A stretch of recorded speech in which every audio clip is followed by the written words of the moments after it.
Welcome to The Late Show. I'm your host, Stephen Colbert. I hope you're all safe and sound and keeping away from each other out there. We're now entering week 4 of self-isolation, or as historians will eventually call it, canned beef week. Now, government officials and health experts are warning that this is going to be the toughest week yet of the coronavirus. A lot of Americans are going to get this, and some of them are going to die. And I hope you know that you and your families are in our thoughts. And if you want them, you're in my prayers. But I'm guessing that's not why you tuned in tonight. You're here for the jokes. So, here we go. There's one optimist in this sea of sober reality, Donald Trump. After saying yesterday that this was going to be a tough week, this morning the president tweeted, "Light at the end of the tunnel." Now, can I help you? Hold on. Look who just got here. Look who ruined my first take.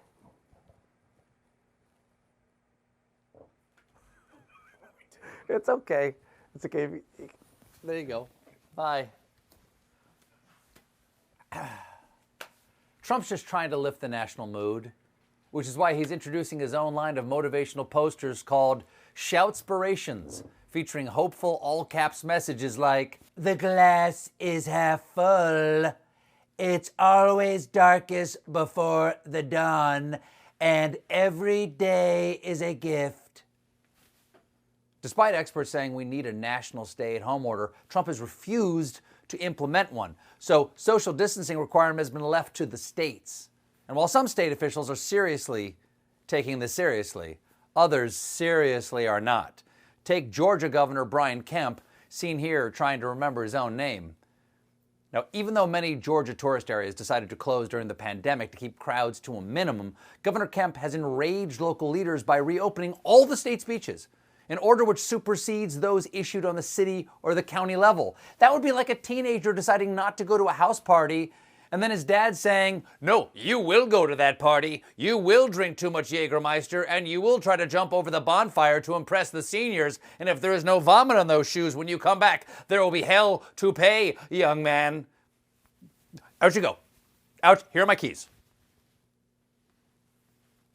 Some local officials are customizing their requirements. For example, instead of saying to stay 6 feet apart, one Florida county told residents to keep at least one large alligator between you and everyone else at all times. Luckily, everyone in Florida is issued an alligator. And of course, you're then going to want to keep 6 feet away from the alligator just to be safe. Florida has inspired other states to explain social distancing in ways that the locals can understand. Government officials in Colorado say you should stand about 2 bongs away from each other, or one really good bong.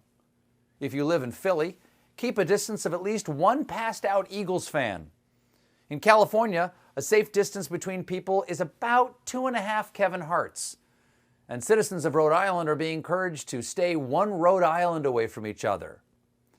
Now, Louisiana's governor has ordered a statewide shutdown, banning gatherings of 10 or more people, but one pastor at a church near Baton Rouge held services yesterday, attracting hundreds of worshipers, many arriving in 26 buses sent to pick them up. That is just irresponsible. Remember Jesus' words. "I was naked and you clothed me. I was sick and you put me on a crowded bus. Are you crazy? I'm contagious." Now, when they got off their plague buses, the pastor told the congregation they had nothing to fear but fear itself. "Sorry, Pastor, these days fear is like 3rd on the list, right after coronavirus and running out of toilet paper." Now, one house of worship that is shutting down is something called the Church of the Holy Sepulchre in Jerusalem. Recently, the church closed its doors for the first time since the Black Plague. Wow. It's got to be tough to be the guy who runs that gift shop. He gets 1 day off every plague. The Holy Sepulchre is, of course, believed by many Christians to be the site of Jesus' tomb, so closing it right before Easter seems particularly harsh. Good luck getting out this time, Jesus. You've been punked! Please stick around for my guest, Chance the Rapper. Even though the church has not been closed in over 600 years, the front door does have a lock, as you can see here. Fun fact, the guy locking one of the holiest sites in Christendom is actually a Muslim. You see, Christians fought among themselves for which denomination should be in charge of the church. So as a compromise, one family of Sunni Muslims has been entrusted with the keys to the church for more than 8 centuries. They just keep it under the doormat. Okay, let's shift from faith to science, where we really should be putting our faith right now. Scientists are working hard to develop a coronavirus treatment, but for now, we should all try to avoid misinformation about unproven cures.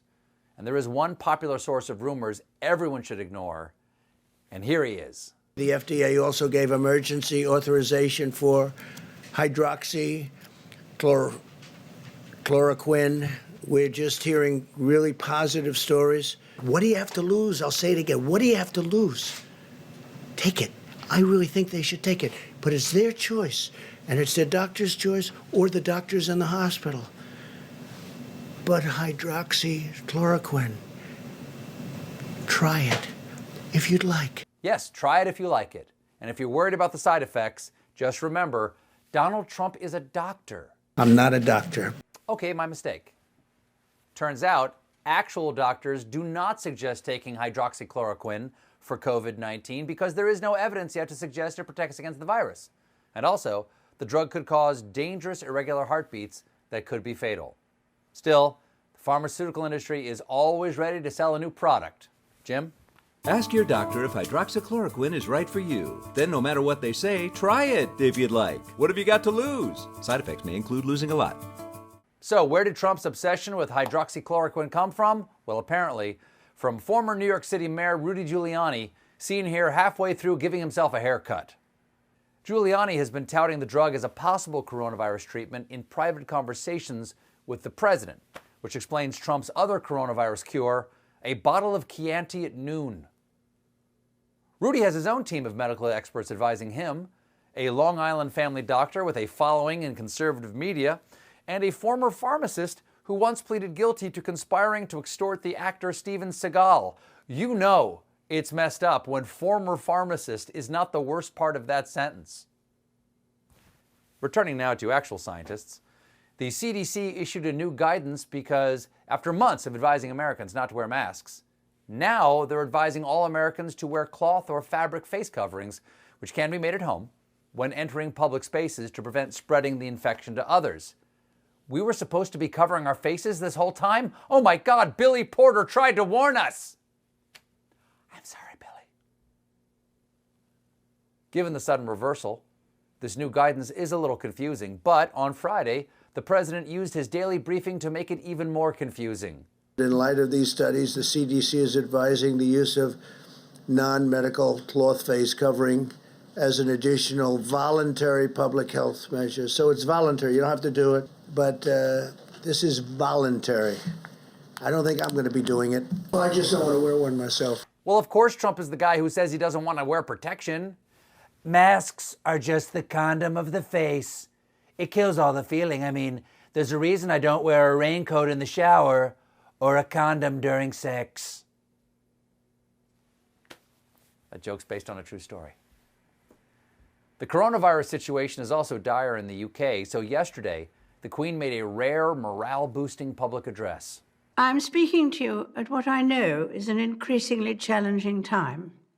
I think it's truly generous of her to wear a dress made of green screen so that her homebound subjects can change it into whatever they want.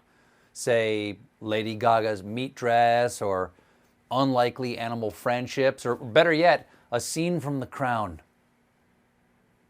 It's truly inspiring to hear from the world's longest reigning sovereign, especially considering the technical difficulties that must be involved in getting a 93-year-old to record herself on an iPhone. I'm speaking to you at what I know. Your Majesty, I believe you've got the camera flipped. We're just seeing the rug. Just hit the little thing. I'm speaking to you at... Almost. Now it's just your hand. There you are. Ma'am, now you're muted. We can't hear you. I'm speaking to you at what I know is an Much better. I believe we're all tickety-boo, Your Majesty, and... Oh, wonderful. You've just been Zoom-bombed by one of the corgis. God save the you! We've got a great show for you tonight. My guest is Chance the Rapper, but when we return, we'll have a very special surprise guest with a very special surprise announcement. It's Lady Gaga. and it's about a charity concert.